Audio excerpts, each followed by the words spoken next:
Did you know? Hart Island, sometimes spelled Hart Island, in New York City has been used for more than 150 years as a potter's field, a burial ground for people who were unclaimed, unidentified, or too poor to afford private funerals. From the late 1800s through the 20th century, thousands of black men, women, and children were buried there, often without names, markers, or records that reflected who they truly were. The origins: Hart Island began serving as a public burial site in 1869, run by the New York City Department of Charities, later the Department of Correction.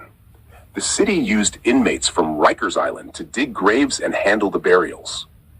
During epidemics like yellow fever, tuberculosis, and the 1918 Spanish flu, the number of burials surged. Entire trenches were filled with wooden coffins stacked in long rows, 3 deep, with no individual headstones. This is the story of Hart Island, America's hidden cemetery of the poor, the lost, and the unclaimed. For over 150 years, Hart Island has held the remains of people society left behind: jazz musicians, mothers, soldiers, and workers, laid to rest in silence. But their stories are finally being told. If you believe these stories deserve to be heard, then do your part. Like, share, and subscribe to the channels that keep our history alive. Black History Stories 13. Share this video with your family and friends, because history isn't meant to be hidden. It's meant to be shared with the world. Repost it, talk about it, and let the truth travel farther than ever before, because remembering them means honoring them. For generations, systemic racism and poverty made it far more likely for Black New Yorkers to end up on Hart Island. Many African Americans who died in hospitals, workhouses, or asylums were sent there when their families couldn't afford funeral costs, or when city officials never even tried to contact them. In the Jim Crow era, Black residents were segregated even in death. Many funeral homes refused to service poor Black families, and some cemeteries would not accept them.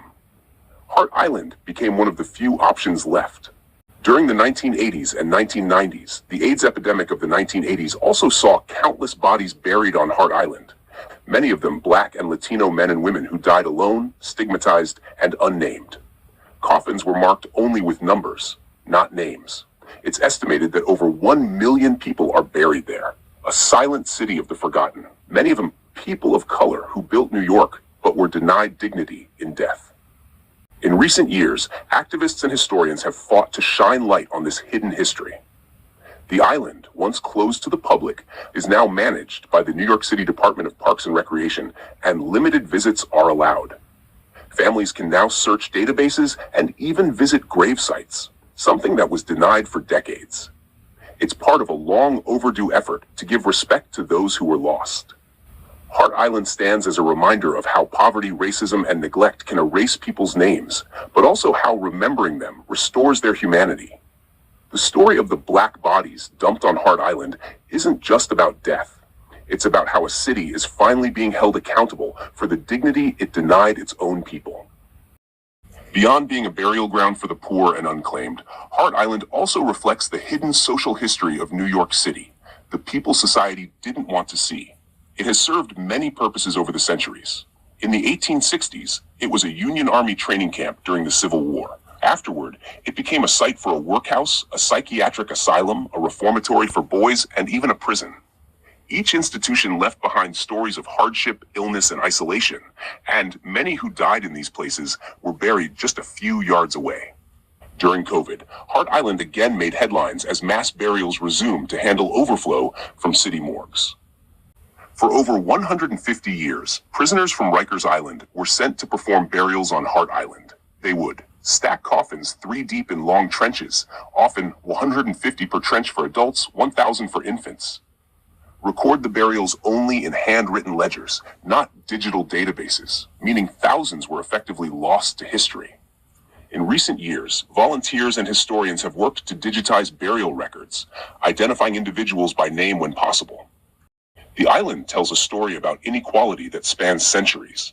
Black New Yorkers, immigrants, and victims of epidemics were overrepresented among the unclaimed. Many families weren't even notified when a relative died, especially during times of crisis like the AIDS epidemic or the COVID-19 pandemic. In 2019, the city finally decided to transfer control of Hart Island from the Department of Correction to the Parks Department, opening a path toward public access, memorialization, and transparency. Today, there are ferry trips for families who wish to visit grave sites, plans to build a memorial park honoring all who rest there, ongoing efforts by descendants and activists to restore dignity to the dead, a place of silence and memory. Hart Island now stands as both a cemetery and a symbol of forgotten lives, systemic neglect, and the slow work of recognition. The voices once silenced in life are finally being remembered, their names being written down, and their humanity acknowledged.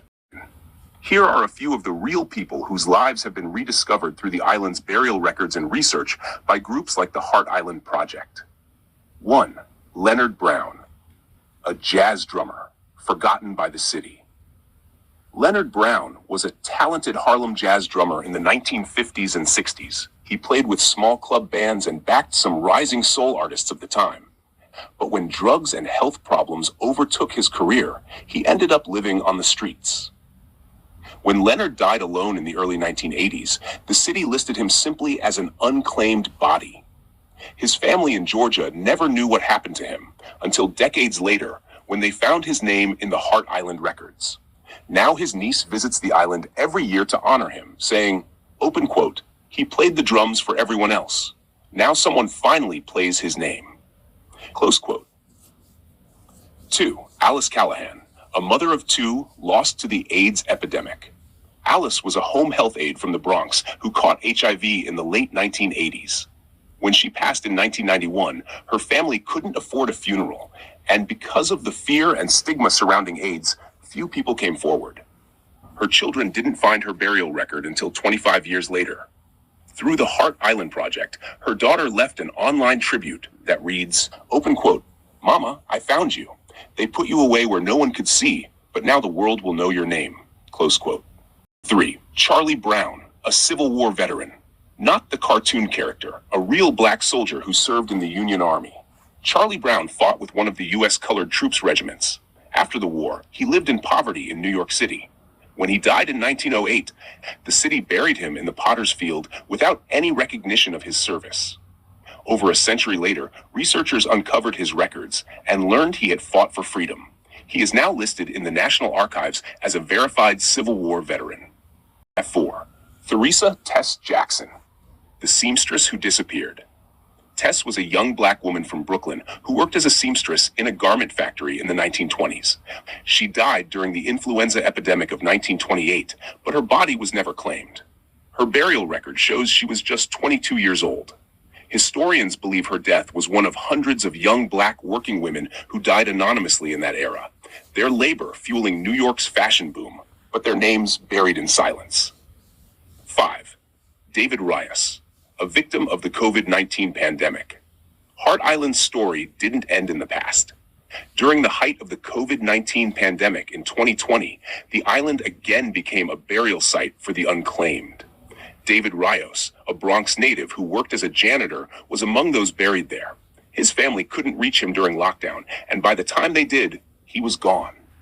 The Hart Island Project helped them locate his grave through newly digitized records. Now his sister says, open quote, "We thought he vanished into the pandemic. Now we know where he rests, and that means everything." Close quote. These are just a few of the lives behind the millions of graves. Hart Island is not only a cemetery, it's an archive of lives erased by poverty, racism, disease, and neglect. Each rediscovered name is a piece of history finally coming back into the light.